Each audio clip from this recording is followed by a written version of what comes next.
పెళ్ళైనా పండగైనా వేడుక ఏదైనా పట్టు చీరల ప్రత్యేక వేదిక వారాహి సిల్క్స్. బట్ అన్నయ్యకి ఎలా లక్కు కలిసి వచ్చిందంటారు అసలు? అంటే ఆయన అసలు సంబంధం లేని ఫీల్డ్, బ్యాంక్ ఎక్కడో జాబ్, బ్యాంక్ లో జాబ్, అది వేరే అంటే మా 70లో హైదరాబాద్ వచ్చాడు యాక్టర్ వాళ్ళని. అప్పుడు ఎవరు అక్కడ ఎప్పుడెప్పుడు సినిమా, తెలుగు సినిమా తక్కువ కదా, దాంతో ఎవరి డైరెక్టర్లు కలవటం చేయటం.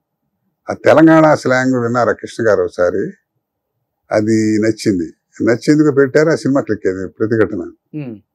ఇది అందుకోవటం మళ్ళీ అట్ట కాదు, మళ్ళీ నో క్వశ్చన్ లుకింగ్ బ్యాక్ 750 సినిమాలు రెస్ట్ లేకుండా కొట్టేసాడు. ఓకే, అది అలా ఒక ఛాన్స్ చెప్తున్నా కదా. ఒక నటుడు అవడం అవుతాడు, కానీ స్టార్ అవడం అనేది అదృష్టం అండి. అది ఎవడేం చేయలేదు. దానికి ఎందుకు వస్తుంది, వాడికి ఏం వచ్చు అనే దానికి అసలు అర్థం లేదు. కొట్టిందంటే జాక్ పాట్ అలా కొడుతుంది అంతే ఉంటుంది. ఇప్పుడు ఎంతమంది చూడలేదు మనం, అందరూ స్టార్స్ యాక్టర్లా కాదు, కానీ దాని అక్కర్లేదు. అది టైం వస్తే యాక్టర్ అయితే ఇంకా బాగా అడ్వాంటేజ్ అవుతుంది మన కోసం. బట్ స్క్రీన్ మీద ఆయన గొప్ప హాస్య నటుల్లా కనిపిస్తారు కానీ గొప్ప విలన్ ఆయన. ఫస్ట్ బయట కూడా అసలు మంచి వేదాంతం గిదాంతం మాట్లాడతాడు, మంచి అందుకే అన్ని ఉంటాయి. సకల కళ వల్లభుడు కరెక్ట్, తెలిసిన మనిషి అనమాట. లేదంటే శ్రీనివాసరావు ఏమిటి అంటే తెల్లకాయతం లాంటి వాడు అనమాట. అందులో ఏ మంచి కానీ చెడు కానీ ప్రపంచానికి మొత్తం తెలిసినట్టు, ఎంత టాలెంట్ ఉంది. ఓకే, ఈ పాత్ర వాడే వేయాలంటే వేయాలి అంతే ఉంటుంది. బట్ట చేసి టైం.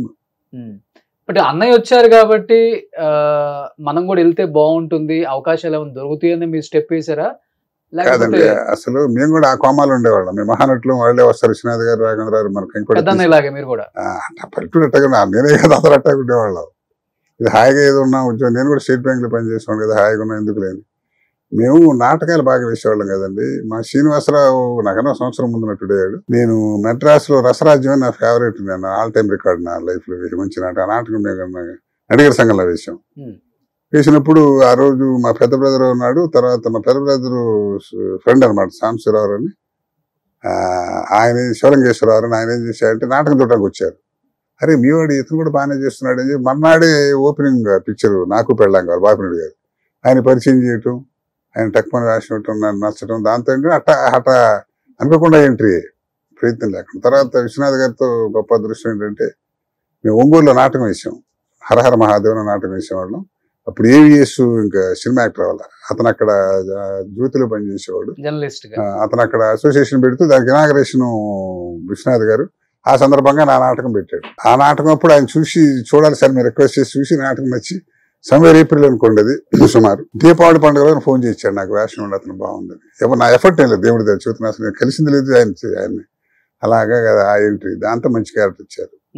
అలా అట్టా దాంతో ఏంటంటే మనం ప్రయత్నం లోపల నటుడు అవ్వాలని గుణ ఉంటుంది అనుకోండి, కాదు ప్రయత్నం నాకు అఫీషియల్ గా కుదిరేది కాదు.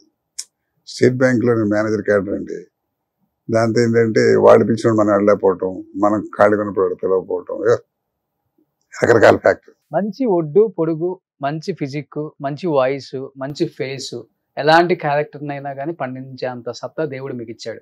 కానీ కోట శంకర్రావు గారు అనుకున్నంత సక్సెస్ అవ్వలేకపోయారు సినిమాలో, అనుకున్నంత మంచి క్యారెక్టర్స్ రాలేకపోయాయి అంటే ఏమని చెప్తారు రీజన్? నాకు చెప్తున్నాగా అఫీషియల్ గా నేను హాయిగా చక్కని branch manager cadre state bank of India మంచి పొజిషన్ లో ఉన్నా. ఓకే, పైగా 40 years రిస్క్, ఫ్యామిలీకి 2 పిల్లలు, మనం రిస్క్ అవుతాం, భయం. మిగతా వెళ్ళిన వాళ్ళందరూ అట్లా రిస్క్ చేశారు, ధైర్యం చేసి మరి చేయలేకపోయాం. కొంత మెయిన్ కారణం అది.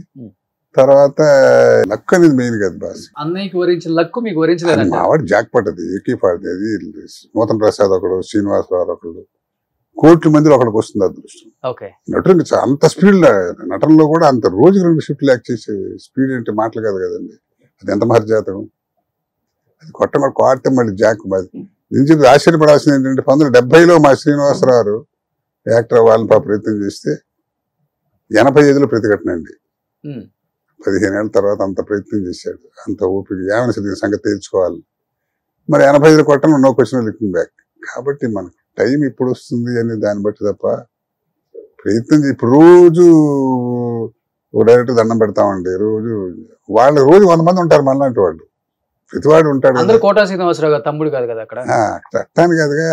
టాలెంట్ తర్వాత అండి, ముందు అసలు నీకు అవకాశం ఇవ్వాలని ఆలోచన రావాలి కదా.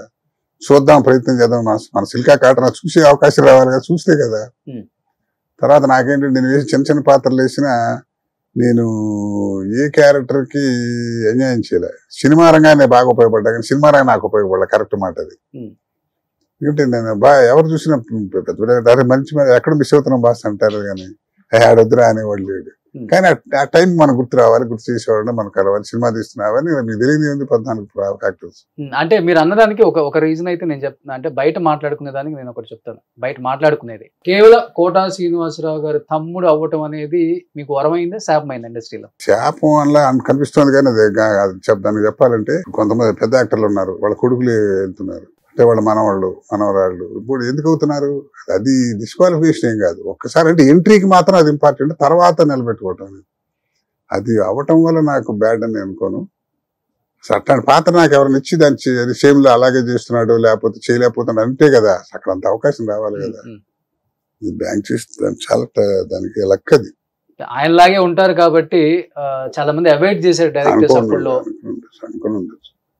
అనుకుని ఉండొచ్చు కానీ అట్లా ఉంటుంది, అలా ఉంటుంది అనుకోను. మరి జరుగుతుందేమో మరి, కానీ అలాంటి అవకాశం ఎక్కువ. ఒక సినిమాలో మాత్రం నన్ను తీసేశారా? శ్రీనివాసరావు పాత్రం కాదు, ఓ మంచి క్యారెక్టర్ ఇచ్చారు జగన్మల గారు. సినిమా పేరు ఎందుకని దాంట్లో మెయిన్ వేళ శ్రీనివాసరావు వేసిన వేషం.